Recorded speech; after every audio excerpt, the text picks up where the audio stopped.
Halo brothers kuy, bertemu lagi nih bersama Mimin Skuy. Di video kali ini, Mimin akan mencoba merangkum sebuah film yang berjudul nanti di akhir video. Jadi alangkah baiknya kita subscribe dulu channel ini supaya kalian tidak tertinggal film-film menarik lainnya. Oke, tanpa basa-basi langsung saja kita ke alur ceritanya. Skuy. Cerita diawali dengan memperlihatkan seorang kakek alias abah, tapi bukan kakek Zeus, yang hidup sebatang kara. Dia terlihat sedang memotong-motong daging carel untuk dibawa ke gudang penyimpanan. Tepatnya gudang nomor 36, yang hal itu bisa kita lihat dari nomor yang tertera pada kunci yang dimilikinya. Namun terjadi insiden tak terduga ketika bebenul carelnya jatuh dan si abah mencoba untuk menggapainya. Beliau tiba-tiba mengalami serangan jantung yang membuatnya pupus saat itu juga.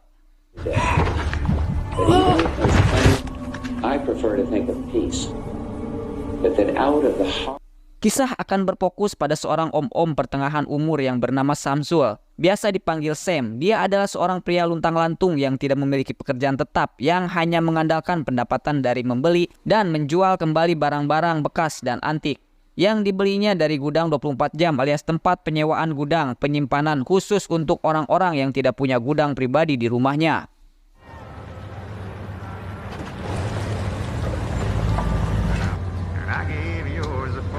Nice wheels. Perlu Anda ketahui, biasanya orang-orang akan meninggalkan gudang mereka karena 3 alasan, yaitu cerai, hutang, atau kematian. Sehingga pihak manajemen gudang 24 jam ini akan melelang gudang tersebut apabila tidak ada konfirmasi lebih lanjut dari si pemilik yang terkait. Stash gold bricks inside an old couch cushion. Divorce, debt. This is the one owned for decades by the same. Dan ya, gudang yang saat ini akan dilelang adalah gudang nomor 36 milik si abah yang kita lihat tadi di awal film.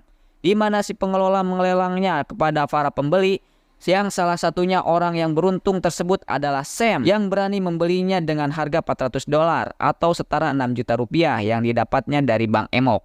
$50, 100. Got 100 going on here. Hey now, 250 going once. 350. Bills I got 400 going once, twice. I'm filing out. Next one's down the hall. Tak muluk-muluk, Sam hanya berharap barang-barang milik si abah yang ada di dalam gudang setidaknya bisa dijual dengan harga 2 kali lipat dari 6 juta rupiah yang digelontorkannya. Yang dimana saat berada di kantor untuk mengurus administrasi, Sam lagi-lagi dihubungi oleh pihak debt collector agar segera membayar hutangnya yang jatuh tempo. That contract. Did it bear fruit? Stone. About the wooden canes. Replicas.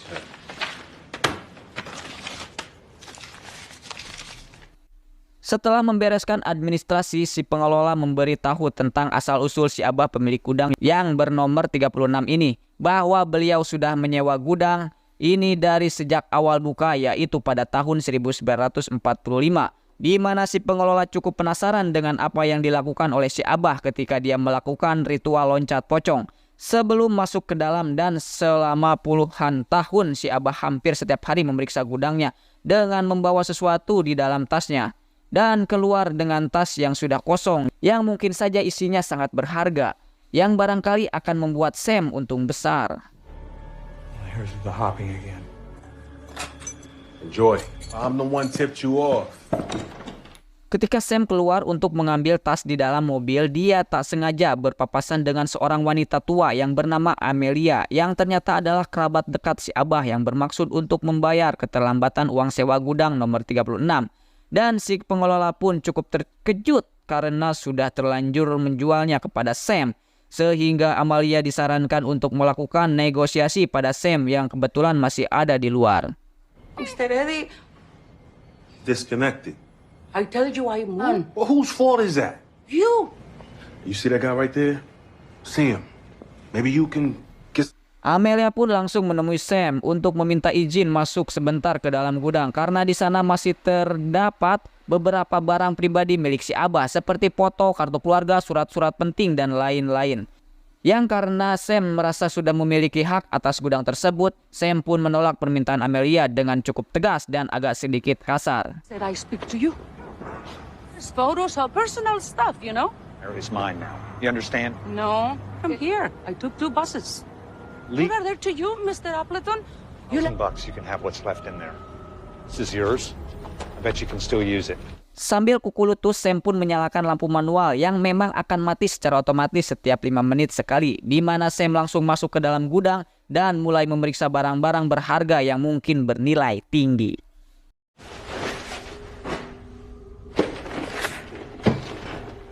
Saat lampu mati, itulah Sam pun keluar untuk menemui si pengelola yang kebetulan sedang membetulkan pipa air, di mana Sam mengeluhkan tentang si pengelola yang selalu saja melimpahkan semua masalah kepada dirinya. Seperti si nenek Amelia yang mendatanginya tadi, bahwa janganlah apa-apa dilimpahkan ke saya. Sudah masih gudang belum tentu balik modal, masa saya harus menghadapi masalah seperti ini juga? Terjadi perdebatan kecil di antara keduanya yang memang sudah berbisnis sejak lama, di mana si pengelola sendiri heran dengan sikap Sam yang kurang respek terhadap orang lain. Padahal kan bisa mengizinkan nenek Amelia masuk sebentar lalu suruh dia pergi lagi. Sam pun menjawab dengan nada curhat bahwa dirinya merupakan seorang veteran perang yang tidak dihargai oleh pemerintah. Istrinya minggat begitu saja sejak Sam tidak punya uang. Rumahnya pun disita karena tidak bisa bayar cicilan.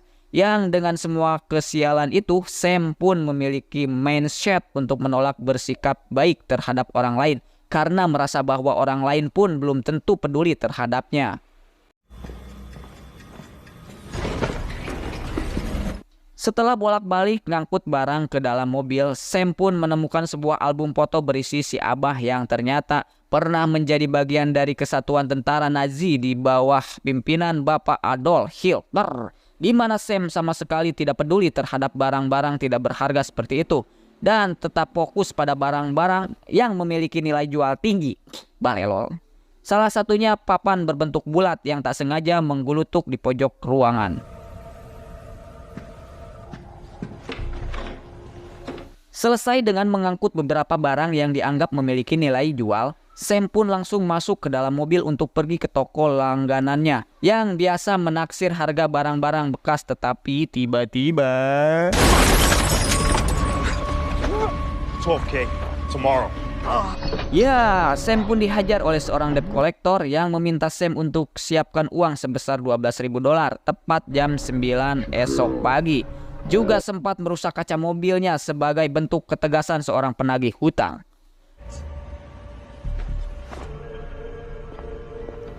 Sam pun kembali ke kantor si pengelola untuk mengobati lukanya, yang karena si pengelola merasa kasihan atau simpati, dia pun memberikan alamat toko yang diketahui cukup pas dalam memberikan taksiran harga akan barang-barang antik seperti ini. Chill pill, Nick.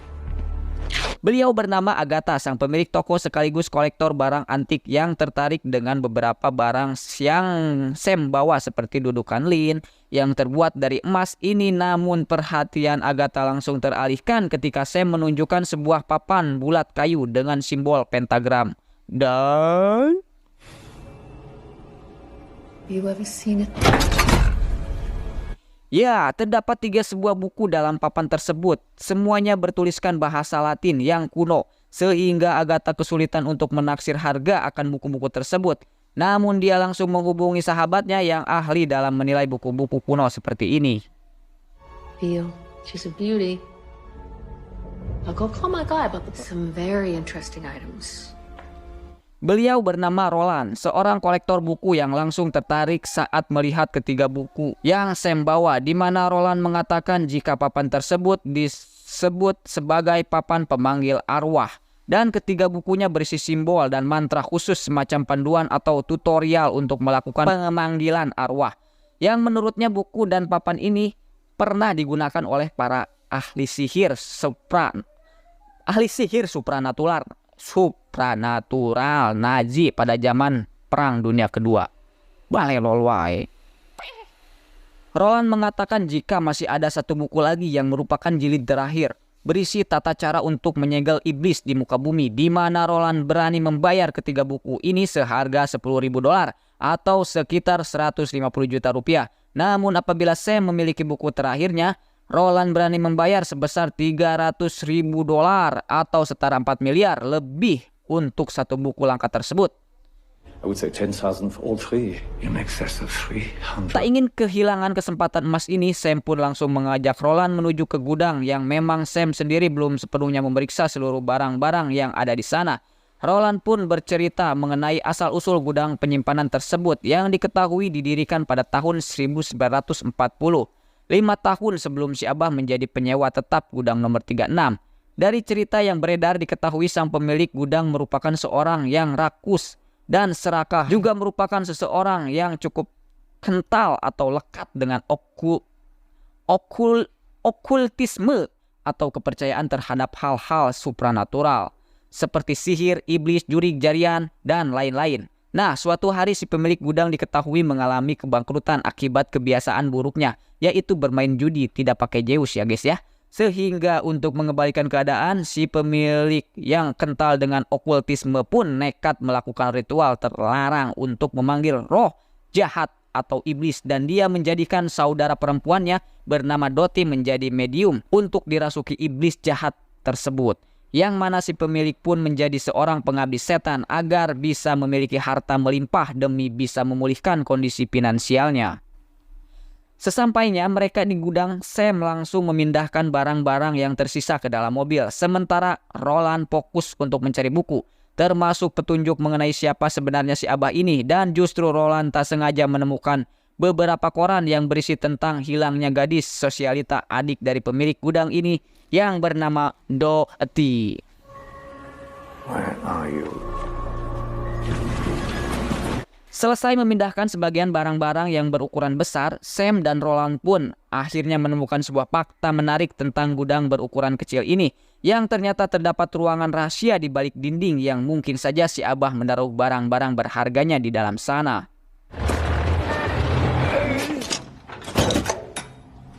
Ketika masuk, mereka langsung mencium bau tidak sedap seperti tai kotok prasejarah yang sudah berumur ribuan tahun, yang dalam sepanjang terowongan terdapat tanda salib dan beberapa tulisan dalam bahasa Latin. Yang betapa terkejutnya mereka saat menemukan sebuah ruangan khusus yang di situ ada seonggok jasad manusia terikat di tengah lingkaran dengan sosok makhluk aneh yang mendiami wajah jasad tersebut. You got the demon hide. Dan ya, dialah Dottie, saudara perempuan pemilik gudang yang dijadikan tumbal atau medium untuk dirasuki iblis, di mana Roland memperingatkan Sam jangan melewati batas lingkarannya, tetapi karena buku tersebut berada di sana, Sam yang hanya mementingkan uang pun nekat melewati batas sehingga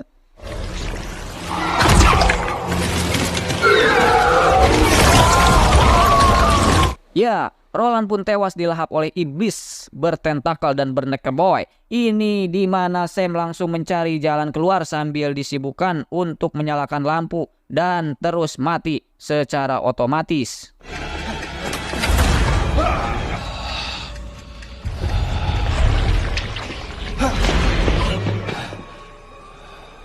Ketika Sam sudah berada di depan pintu, tadi diduga ada nenek Amelia yang ternyata masih ada di sana. Beliau sepertinya tahu tentang hal ini dan memang sedari awal berusaha untuk memperingatkan Sam. Namun tidak mau mengerti sehingga ketika semuanya sudah terlambat, nenek Amelia yang masih dendam dan sakit hati terhadap sikap kasar Sam tadi siang pun memilih untuk mengunci pintu tersebut dan membiarkan Sam mati di dalam sana.